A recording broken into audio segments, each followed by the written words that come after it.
ভিডিওটো নবনাই থাকিব নোৱাৰিলোঁ আচলতে ভিডিওটো বনাইছোঁ এইটো কাৰণে আপোনালোকেতো গম পায় আমাৰ অৱস্থা কি হৈ আছে আজি 24-25টা দিন আমাৰ অৱস্থা কি হৈ আছে অসমৰ অৱস্থা কি হৈ আছে আপোনালোকে সবেই জানে এতিয়া কথাটো হৈছে আজি বাক্সাৰ ডিস্ট্ৰিক্টত এই অপৰাধী কেইজনক লৈ গৈছিল লৈ যোৱাৰ ফলত কি হ'ল মানে আমি গমে পাইছোঁ এই বস্তুটো হ'বগৈ তাৰমানে কি হ'ল পৰিবেশ ইমানেই অৱস্থা মানে অসমৰ অৱস্থা একেবাৰে শোচনীয় হৈ আছে এতিয়া শোচনীয় কেনেকুৱা হৈছে মানে অসমৰ গোটেই ৰাইজ জ্বলি পুৰি আছে যদিও কোনোবাই কাম কৰি আছে কাম কৰাৰ ফলতো নিজৰ মন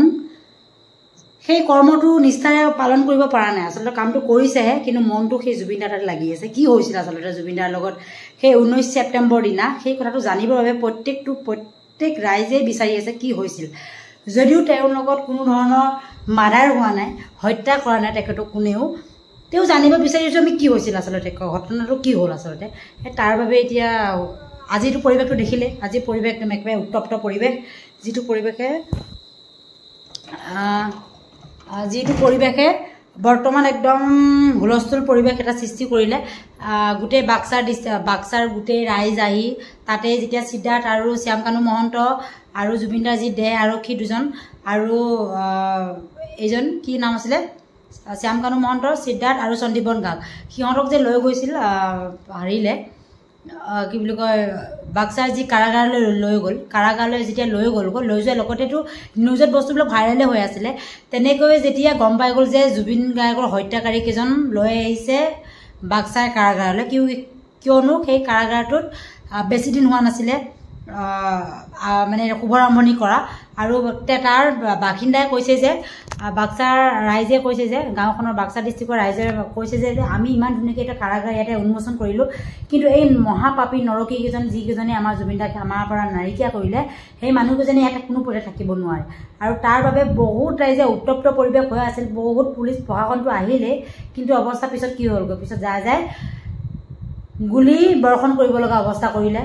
আচলতে মই এটা কথা বুজি পোৱা নাই আমি জুবিন দাৰ বাবে ন্যায় বিচাৰিছোঁ মানি লৈছোঁ আমাৰ ভুল হৈছে যে আমি তেনেকৈ আমি শিলগুটি পাথৰগুটি দলিয়াব নালাগিছিলে কিন্তু সেইটো নহ'বৰ কাৰণে সিহঁতে আগতেই নিজক আমাৰ অসমৰ ৰাইজৰ ওচৰত সমৰ্পিত কৰিব লাগিছিল যে আমি নাজানো আচলতে দাদাই নিজে কৰিছে দাদাই নিজে গুচি গ'লগৈ পানীলে দাদাক যাব নালাগে বুলি কোনো নুশুনিলে সেই কথাখিনি আচলতে নক'লে সিহঁতে আহি 13 দিন 14 দিন সম্পূৰ্ণ হৈ যোৱাৰ পিছত অসমলৈ আহি নিজকে ফেচবুক লাইভত কৈছে যে মই অপৰাধী নহয় মই একো নাজানো মই তেনেকুৱা এইবিলাক কৈ থাকিব নালাগিছিল এতিয়া যদি সিহঁতক যদি এতিয়া মোক ছাৰৰ ডাঙৰীয়া মতে এনেকুৱা এটা অৱস্থা হৈ আছে সিহঁতক ন্যায়ৰ কাৰণে এনেকুৱা এটা কটকটীয়া বান্ধোন দিছে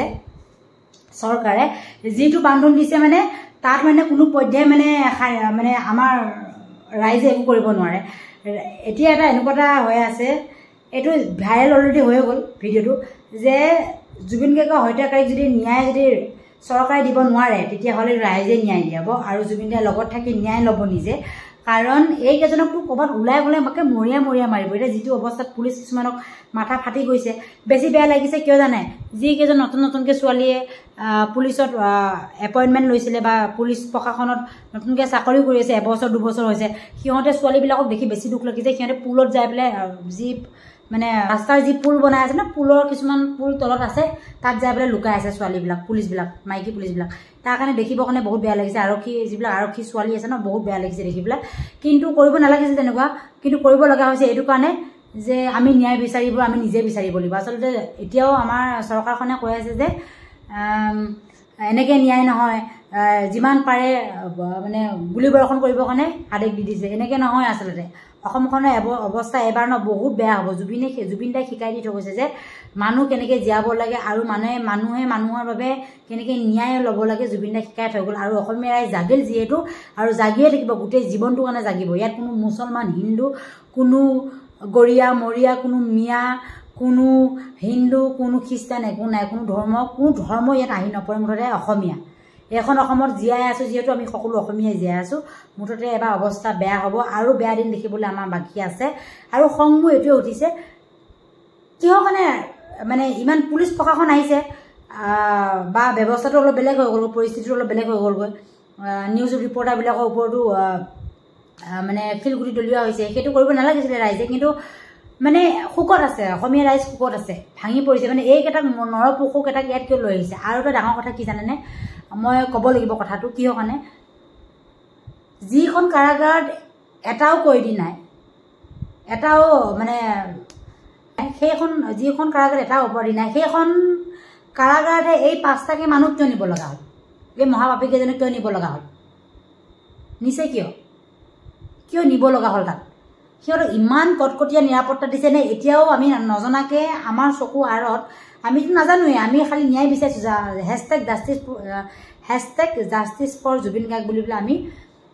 ছ'চিয়েল মিডিয়াত আমি দি আছোঁ, কিন্তু আমাৰ চকু আঁৰত কিছুমান পলিটিক্স খেলি আছে নেকি? আৰু এটা কথা কৈ থওঁ, ইয়াত কংগ্ৰেছ, ইয়াত BJP, ইয়াত AJP, ইয়াত কোনো নিৰ্দলীয় পাৰ্টি, ইয়াত কোনো আহিব নোৱাৰিব, কৈ দিছোঁ আপোনালোকক। কিন্তু আপোনালোকে ইয়াত নাহিব। যেনেকৈ মামাই, আমাৰ হিমন্ত মামাই যেনেকৈ জুবিন দাৰ কাৰণে সেই 5-6 দিন কষ্ট কৰি ছিংগাপুৰৰ পৰা তেওঁৰ যি শৰীৰটো, পাৰ্থিৱ শৰীৰটো আনিবৰ কাৰণে চেষ্টা কৰিছিলে নিজৰ ভাইৰ নিচিনা, তেনেকৈ কংগ্ৰেছখিনিও চেষ্টা কৰক ন্যায় দিবৰ কাৰণে সৎ পথত থাকিবলৈ। আৰু গোটেই যিমান ৰাজনীতিৰ লোক আছে সকলোৱে ভাই ককাই অসমীয়া হৈ পেলাই কথা কওক, কিন্তু ৰাজনীতি পলিটিচিয়ান হিচাপে কথা নক'ব। ইয়াত আপোনালোককো আহ্বান দিছোঁ, কাৰণ এই আহ্বানটো দিব লগা এইটো কাৰণে হৈছে আপোনালোকৰ কাৰণে কোনোবা সময়ত এই আমাৰ জুবিন দাৰ ন্যায় বিচৰা আমি কেছটো এনেকুৱা এটা পৰ্যায়লৈ গৈ আছে এতিয়া, মানে জুবিন দাৰ জাষ্টিছ ফৰ জুবিন গাৰ্গ নহ'ব, কিবা অসমৰ জাষ্টিছে বিচৰা নিচিনা অৱস্থা এটা কিবা এটা হ'ব গৈ আছে। সেইটো কাৰণে মুঠতে আপোনালোকে পলিটিচিয়ানবিলাকে আমাৰ ন্যায় ব্যৱস্থাত নোসোমাব, যি আইনে কৰি আছে সেইখিনি কৰি থাকিব দিয়ক। আৰু তেনেকৈ সোমাই যেতিয়া আপোনালোকে হয় এইটো ৰাজনীতিবিদে এটা ৰাজনীতিবিদে এটা কথা কৈছে আৰু বেলেগ এটা ৰাজনীতিবিদে বেলেগ এটা কথা কৈছে, তেনেকৈ কওঁতে আপোনালোকৰ মাজতে যেতিয়া এখন সংঘৰ্ষ হ'ব, তাৰপিছত আমাৰ ৰাইজখিনি কবাতে থাকি যাব, আমাৰ জুবিন দাৰ ন্যায় পথটো কবাতে থাকি যাব, আপোনালোকৰ ৰাজনীতিটোহে বেছি চলিব। তাৰ কাৰণে আপোনালোকে যেনেকৈ মানে হিমন্ত বিশ্ব শৰ্মাই কৈছে যে মামাই যেনেকৈ ক'লে আমাক যে ৰাজনীতিকৰণ কৰিব নালাগে, ন্যায় ব্যৱস্থাটোলৈ যাওক, কিন্তু এটা কথা সঁচা, শ্যাম কানু মহন্ত আৰু সিদ্ধাৰ্থ শৰ্মা ইহঁতেতো মৃত্যু ইহঁতৰ কেনেকুৱা আছে গম পায় নে? ইহঁতৰ মৃত্যু যে ৰাইজৰ হাতত আছে, নহ'লে ইহঁতৰ নিজে মৃত্যু হৈ ৰ'ব লাগিব, নিজে ঔষধ খাই মৰিব লাগিব, তেনেকুৱা এটা অৱস্থালৈ গৈ আছে। আৰু বৃহৎ খং আচলতে আজি মোৰ বহুত খং উঠিছে, ক'ব নোৱাৰা খং। কাৰণ আম মানুহৰ ওপৰত যেতিয়া গুলীবৰ্ষণ কৰে ন, এই মানুহখিনি আমি জানো, আমি আজি 28টা দিন 27টা দিন আমি কান্দি প্ৰত্যেকটো সময়ত মোবাইলটো চালি আমি কান্দো। যদিও নিজৰ কামত গুচি যাওঁ, পটককৈ মনত পৰে জুবিন দা মৰিলে, সঁচাকৈ মৰিলে, তেনেকুৱা এটা ভাৱ আমাৰ মনলৈ আহি যায়। তাৰ কাৰণে কোনো পৰ্যায়ে মানি লোৱা নহ'ব। এইকাৰণে ফাঁচি দিয়ক। তাৰপিছত আমাৰ অসমত BJPক জিকাব লাগে, আমি BJPকে জিকাম, আমি কাকো নিজিকাওঁ, BJPকে জিকাম।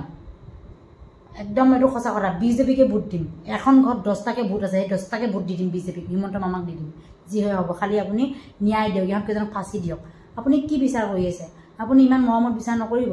আপোনাৰো ভাই আছে, আপোনাৰো ককাই আছে, আপোনাৰ ভাই ককাৰ লগত যদি তেনেকুৱা ঘটে কি হ'ব আপুনি নিজে জানে। তাৰ কাৰণে আপুনিও আপোনাৰ ওপৰত একদম আমাৰ পুৰা বিশ্বাস আছে, আপুনি কিবা এটা কৰিব। আৰু ইহঁতক যদি আপুনি ফাঁচি দিব নোৱাৰে, আপোনাৰ মনত বেয়া লাগে ফাঁচি দিয়াৰ কাৰণে, তেতিয়াহ'লে ইহঁতক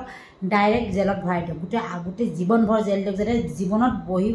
জেলত সোমাই টৰপি কান্দিব লাগে, মই কিয় ভুল কৰিছিলোঁ, মই জুবিন দাৰ পৰা ইমান পইচা কিয় খাইছিলোঁ, সেই কথাটো সিদ্ধাৰ্থ আৰু শ্যাম কানুৱে জানিব লাগিব, লাগিবই লাগিব।